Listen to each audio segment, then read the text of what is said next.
సంతోష సమయాలు మన జీవితంలోకి వచ్చినప్పుడు అప్పుడు మనలో ఒక అహంకారం అనేది వస్తుంది.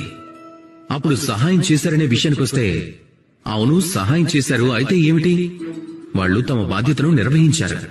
ఆ వ్యక్తి మనకి డబ్బు అవసరమైనప్పుడు మనకు డబ్బు ఇచ్చాడు, అయితే ఇప్పుడు ఆ డబ్బు ఇచ్చేస్తే సరిపోతుంది, సహాయం అవసరమేంటి? ఈ ఆలోచన సరైంది కాదు. ఒకవేళ ఎవరైనా వ్యక్తి ఎవరూ చేయనప్పుడు ఎంతో అవసరమైనప్పుడు అతడు మీకు సహాయం చేశాడు అంటే అది ఎంతో అమూల్యమైనది. అది ఖచ్చితంగా మీకు ఉపకారమే.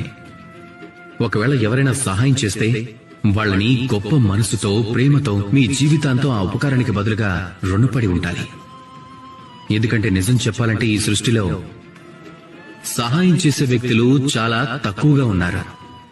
అలాగే ఆ ఉపకారాన్ని గుర్తుపెట్టుకునే వాళ్ళు ఎంత వెతికినా ఇంకా తక్కువ ఉన్నారు. కాబట్టి జీవితంలో కృతజ్ఞతతో ఉండండి.